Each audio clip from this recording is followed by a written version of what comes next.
the world moving away from religious concepts and religious beliefs. Now, again, you and I, we're from different religions entirely.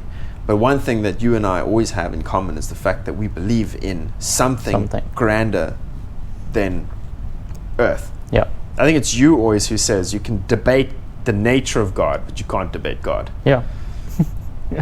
So why don't you segue into this, and we can talk about how the responsibility of, because I think that a lot of responsibility is taught by religions, taking on the burden of life. So I think just like how the media glamorizes wrong stuff, I think nowadays the media also does the opposite for religions or anything historic or anything that keeps value.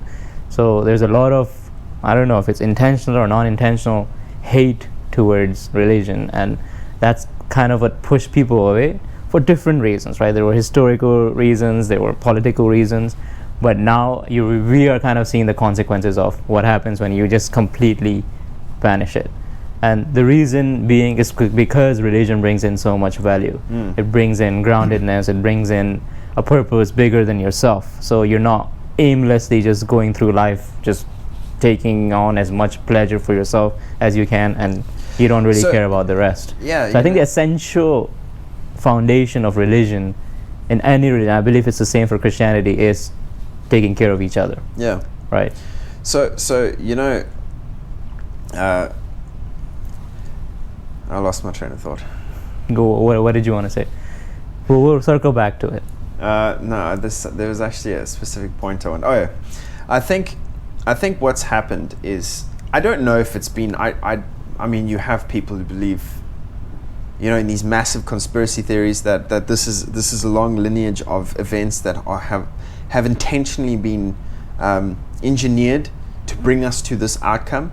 And I mean, if you look at how far we've come from the days of morality to where we are now, at least by your and I standards, it's easy to believe that. And I mean, a part of me kind of does still, part of me is like, there's so much going wrong that it seems super intentional.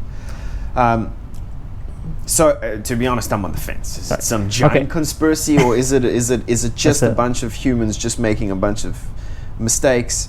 And people, I feel like there's two parts to it. So if it was a conspiracy, the most plausible one would be, I as a business owner or someone who sells consumer goods would want people to be less religious, and because I think the less spiritual religious you are, the more consumerist you become, right? That's true of almost majority. No, I'm not talking about like a greedy businessman. I'm talking about like. No, I don't believe in the grand. I mean, I should, but I don't. I feel like no Illuminati stuff. Yeah, I know what you're saying, but I feel and I used to be a big co-conspirator, but I felt like we think people on the top are smart, they're just as dumb as us. That's exactly what I think. And that's the scary part. That's exactly what I think. Like, I think people, like, you find people who are incredibly intelligent in one field, able to engineer the most amazing things, but then when it comes down to understanding psychology, understanding people, they don't understand anything. I think it's just a bunch of people making mistakes as we go along, as we have throughout the course of our history, and we're just too stupid to realize the damage that we're doing, or the consequences of the behavior that we're doing. And so I feel like that's the big conspiracy. There is no conspiracy. Yeah, exactly, dude. Exactly. And I really believe that. I believe if I look at people, so I guess it's pretty obvious that you and I would be considered conservative if we had to go into the political sphere, right? I guess, yeah. You get liberal and you get conservative, and oftentimes these two sit and spit at each other across the battlefields. But I believe there's, for the sake of the human race, I truly believe the value of having both of these is it's super important, because let's put it this way. Let's say you are liberal and I'm conservative, and some dude has just, he's a serial mugger.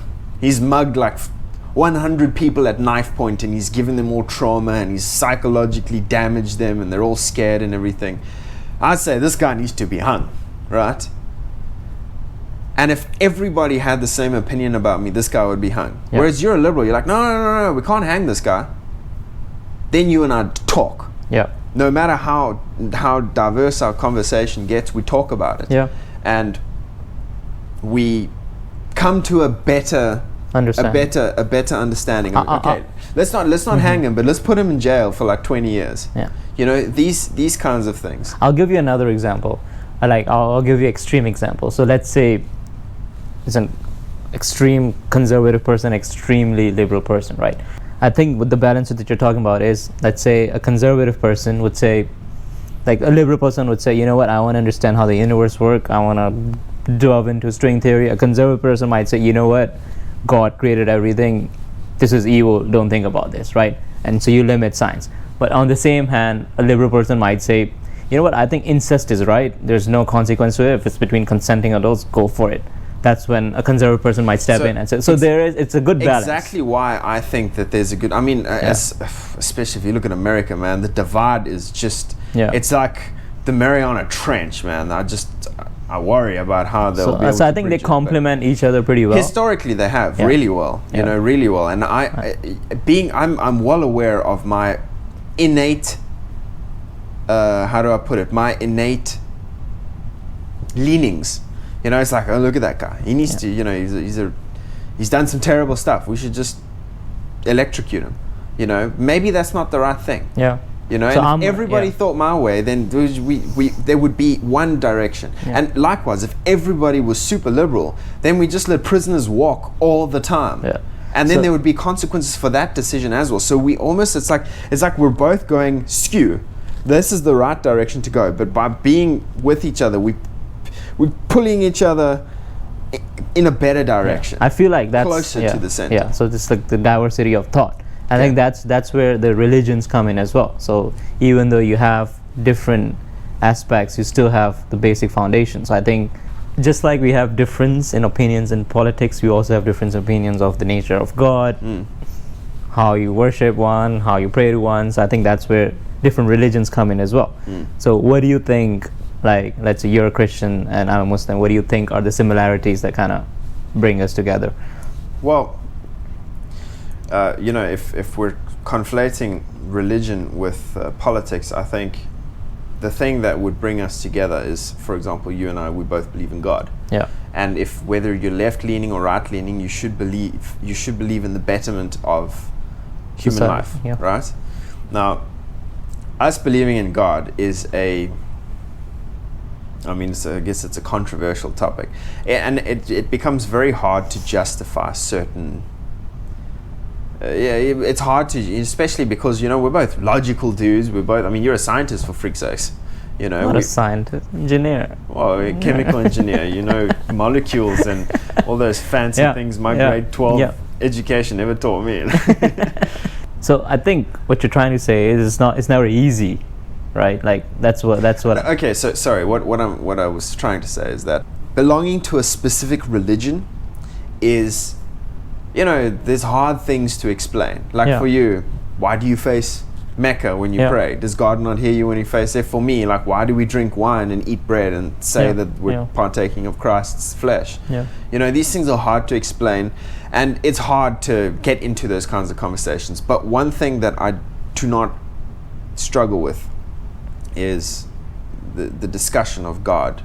I mean, the existence of God. The existence of God, you know. I feel like that's the, you could say faith, you could say a logical conclusion or whatever, but I feel like logical conclusion. For me as well, I feel like that's where, I mean, it stems from that. So the rituals, it's like a journey. It's a journey to explain everything that we believe in, and you know, I don't think everyone should be 100% certain that yes, this is it. This is no. You should always question everything that you believe in, but the core of it, as long as it stays true. So I think that's where the common ground is. And the common ground, I think in particular, the common ground is that we believe that our decisions matter. Yeah. We believe that God is watching us. And there's a consequence. There's a consequence to your behavior. Yeah. You're not just here for your own personal pleasure and your own personal gain. You're here because there is there's a plan for you. Do you believe in like life is a test? Is that the Christian? Oh yeah, definitely. I mean, right, for me, this is not specifically a belief that this is. I guess me and my dad share this opinion. Right. and it's counter. This is why I say I struggle sometimes with following to the T religious texts. Yeah. Because I believe that God has put us here as a test, and it's kind of my belief that God is just not interfering. Right. God is like, look, bad stuff's gonna happen to you. Right. You're gonna face a life. Whether you're born into the most privileged family ever and you become the most obnoxious brat the world has ever seen, or despite all that privilege, you become a really good person, or you are born into a druggy family and you rise out of the ashes to be something great, or you just go down the road like them. God is basically giving you a life, and he's saying, things are going to happen. I'm not going to interfere. I want you to show me what your soul is. Right. What are your tendencies? Where do you lean? Are you good or are you bad? And your decision making, the way you interact with other individuals, the way you help when you can, the way you decline to help even if you can, these are things God watches. And I believe at the end of the day, he's going to say, you've lived your life. I've watched every second of it. I know who you are. Mm-hmm. And you're the kind of guy who can or can't join me. Right. So I'm of the opposite. I believe God is quite a personal God, so he does interfere, and I feel like that's why we pray. So God has chosen a path, but then you choose to be like, you know what, God, I prefer it this way, and so your faith is constantly changed, but then it depends on the choices you make, and that's where the free will comes in. And God puts you through tests, not for him to know, but for you to kind of be tested. prove yourself that, okay, fine, I'm worthy of being with people in heaven that have gone through this, rather than. And I think wealth, we could look at it as something, we've got a blessing, but what if that wealth takes you towards drugs, takes you towards away from God? So that's a punishment. So this is exactly what I'm saying. It's like God puts you in life, and you are going to face hurdles one way or another. By the way, I mean, my belief is kind of specific to me. Most Christians, they also believe that God really intervenes. And his hand of guidance is over everything. And I mean, I think both are like. I could be wrong. This is literally a personal theory. Exactly, and that's why it's a journey. You never know for sure, but your core is that, okay, fine, there is, and then you figure it out. Yeah, and so just bring it back to your question. The similarities will be the fact that we believe in consequence to our action. We believe that there is meaning behind the decisions we make. We're not just here to screw whatever we can, make as much money as we can. It's hedonistic and empty desires. And another similarity would be more technical. So I think both Islam and Christianity are monotheistic religions. So you believe in one original source, a God, rather than as to multiple. And we've got shared history in terms of the lineage, with Abraham being the four great grandfather of majority of biblical and Islamic prophets. And so I think that's where you'll find a lot of similarities as well. And both religions born out of Middle East.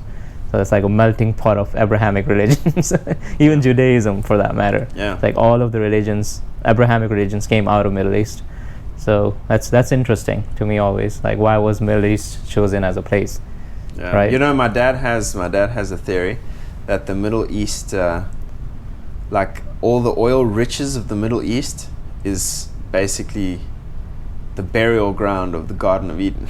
That's why it's so oil rich. All the animals and everything that made up the Garden of Eden eventually became the oil fields, because it's like it's like ancient. So oil is essentially it's dead animals and plants from thousands of millions of years ago, decomposed. It makes sense in a way. Well, I mean, I never asked him exactly why he believes that, but I mean, it could make sense. Right. So in Christianity, Garden of Eden is a place on earth? It doesn't specifically say that. Okay. I don't know. I don't know. Like we have it too, but I think ours is more like, it was sort of on earth, but not really, like not physically kind of thing.